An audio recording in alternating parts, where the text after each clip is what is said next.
commencer, tu as envie de nous parler de Rihanna en couverture du magazine Interview, Maya.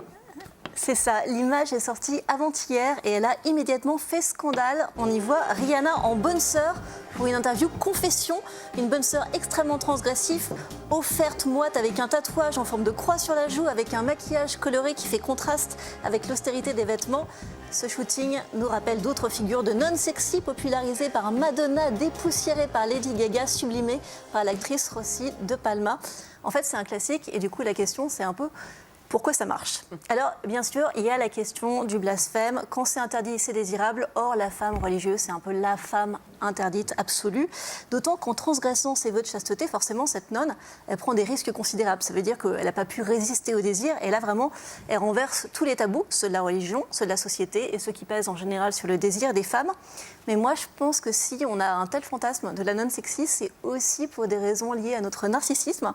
Parce que si une femme mariée à Dieu s'offre à nous, ça veut dire qu'on est l'égal de Dieu, ou peut-être même qu'on est supérieur à Dieu. Tu vas loin là. C'est mon interprétation. D'accord. Moi, je vais toujours très loin. Oui. Non, sinon, l'image, elle est tout simplement très très belle. Oui, voilà. Voilà. Ouais. On passe aux questions des invités. Et c'est Marc Lévy qui commence. C'est moi qui commence? Ouais, c'est vous. Mince. Vous vous en souvenez ou pas? Oui. Sinon, je l'ai. Non, je l'ai. C'est à vous, hein? Oui, c'est ça. Alors, le vrai désir, c'est l'envie de faire l'amour ou de faire l'amour à l'autre? Alors, j'ai mon carton, hop. Quand le désir vient de soi-même, on parle de pulsion interne. Et quand le désir vient de quelqu'un d'autre, on parle de pulsion externe. Ensuite, entre les deux, savoir ce qui est vrai ou pas, ça voudrait dire qu'on ferait des hiérarchies dans le désir, qu'on voudrait forcément trouver des justifications au désir qui seraient plus nobles s'il reposait sur quelqu'un d'autre.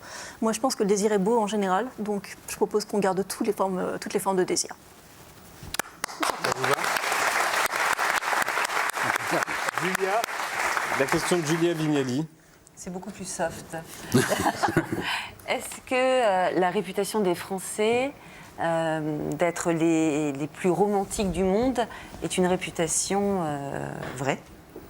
Alors en fait, ça dépend de votre définition à vous du romantisme, parce que la seule spécificité sexuelle des Français, c'est qu'on est au monde la nation la plus tolérante envers l'infidélité, et on est vraiment très loin devant tous les autres pays. On n'a pas vu. À partir de là, il y a un petit peu deux interprétations possibles. Soit on considère que les Français ne croient pas en l'amour éternel, auquel cas on est la nation la moins romantique du monde. Soit on considère qu'on aime tellement l'amour qu'on peut rater aucune opportunité, quitte à un peu empiler les amours, auquel cas nous sommes effectivement les plus romantiques du monde. C'est vous qui choisissez. Moi, je suis plutôt team... on est très romantique. On est très infidèle, mais très romantique. Merci beaucoup. Et on termine donc avec toutes les questions de Johnny Jane. Ah oui, alors avant de la poser, quand même, je voudrais une fois encore vous remercier parce qu'on va les voir en fait. Ah ouais, carrément. Il y avait 11 questions différentes. Et en fait, j'en avais jamais eu autant, donc c'est super d'avoir quelqu'un d'aussi enthousiaste. Okay. Mais évidemment, il ne pouvait en rester qu'une, donc si vous voulez maintenant nous dire la vôtre. Alors ma question, celle qui m'intéresse le plus, c'est comment l'omniprésence de la sexualité, des images de sexualité, partout, ça influence notre façon de faire l'amour aujourd'hui. Alors cette question, elle est vraiment super intéressante parce qu'elle nous met face à une énorme contradiction. La sexualité, la vraie sexualité, par définition, elle reste cachée. Mais en même temps, on vit dans une société d'images, nos repères passent par les images. Donc aujourd'hui, pour trouver des repères, ça va passer par des représentations comme le cinéma, les séries, le porno, la photo, même la peinture. Sauf que ces images-là, forcément, elles subissent plein de contraintes qui vont faire qu'il y aura plein de modifications par rapport à la vraie sexualité. Et je voudrais tout simplement donner un exemple tiré du cinéma traditionnel, parce qu'on parle souvent du porno, mais il y a aussi des problèmes liés au cinéma traditionnel. C'est la temporalité. Au cinéma, on peut remarquer que les héros passent hyper vite de s'embrasser à la pénétration. Vraiment très vite par rapport à la vie normale. Et ça, c'est parce qu'au cinéma, évidemment, il faut passer à la scène suivante pour être plus efficace.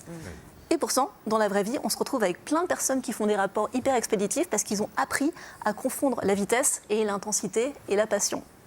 Donc on arrive à un paradoxe. À la fois, on ne peut pas se passer les images et en même temps, ces images sont trompeuses. Et tout ce qui nous reste, finalement, c'est l'esprit critique. Merci Maya.